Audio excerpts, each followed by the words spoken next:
नमस्कार, मैं सरिता सोनी और आप देख रहे हैं बीकेटी न्यूज 24। आज की कुछ खास खबरों को जानने के लिए आइए चलते हैं खबरों की ओर। जनपद झांसी की कानून व्यवस्था को चुस्त दुरुस्त रखने के लिए नए पुलिस कप्तान के रूप में आईपीएस सुधा सिंह ने जिले का कार्यभार ग्रहण कर लिया। आईपीएस सुधा सिंह वर्ष 2011 बैच की आईपीएस हैं।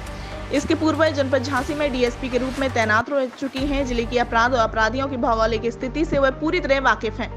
अपराध और अपराधी पर रोकथाम लगाने में आसानी होगी। जिले की नवांकुर पुलिस कप्तान सुधा सिंह ने शुक्रवार को कार्यभार ग्रहण करने के बाद शनिवार को पत्रकार वार्ता करते हुए पत्रकारों को जानकारी देते हुए कहा कि अपराध पर नियंत्रण पहली प्राथमिकता होगी।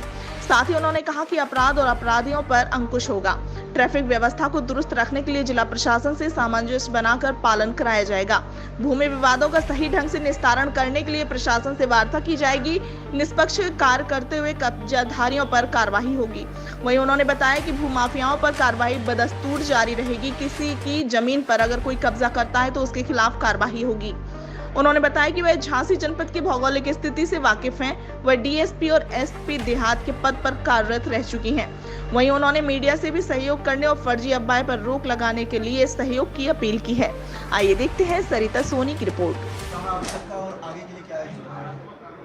नहीं, मैं यहाँ कुछ दिन सीओसीटी रही हूँ और फिर एसपी रूरल के पद पे भी थोड़े दिन कार्यरत रही हूँ। तो बहुत झांसी का बहुत अच्छा अनुभव रहा है हम लोगों का। झांसी के लोग बहुत अच्छे हैं। यहाँ जो है क्राइम भी तुलनात्मक रूप से कम है।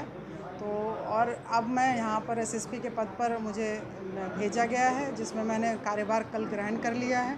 तो मेरी पूरी जो प्रयास है वो यही रहेगा कि यहाँ पे जो है जितने दिन मैं तैनात हूँ उतने में अपराध पे नियंत्रण रहे और लॉ एंड ऑर्डर ज़िले का मेंटेन रहे, एक अच्छा माहौल रहे, और इसके लिए मेरा पूरा प्रयास रहेगा। प्राथमिकताएं जो पुलिस की होती हैं, जो हमेशा होती हैं, वही प्राथमिकताएं मेरी होंगी। जैसा मैंने बताया कि क्राइम अपराध पे नियंत्रण रहेगा और लॉ एंड ऑर्डर बिल्कुल सही रहे और महिलाओं की सुरक्षा सही रहे, इसी का हमारा प्रयास रहेगा और इसमें हम लोग कार्यरत रहेंगे साथ सभी मिलकर के। हाँ, मैंने कहा यहाँ ट्रैफिक की स्पेशली सिटी एरिया में थोड़ी समस्या है और वाहनों की संख्या पिछले कुछ समय में बहुत ज़्यादा हुई है, जिसको और सभी वाहन रोड पे रहते हैं, जिसके कारण ट्रैफिक की समस्या होती है। तो हम लोग इसका एक कॉम्पोजिट रूप से सभी विभाग मिल के और डीएम साहब के साथ सहयोग के साथ एक पूरा कमेटी और इसकी एक टीम बनाकर एक बार हम लोग इसका पूरा विचार करके देखते हैं कि किस प्रकार से इसकी ट्रैफिक व्यवस्था को और बेहतर बनाई जा सकती है।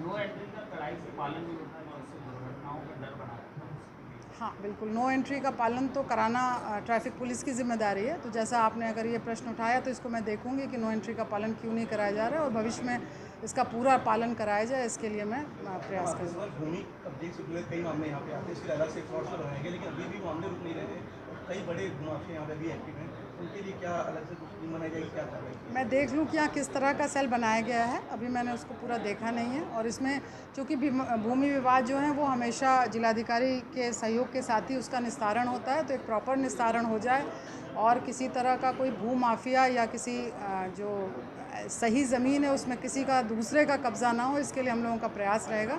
इसके लिए मैं इसको देख लूँ पूरा और फिर मैं इस पर कोई एक जो प्रोग्राम है उसको देखूँगी, फिर करके चॉकआउट करूँगी।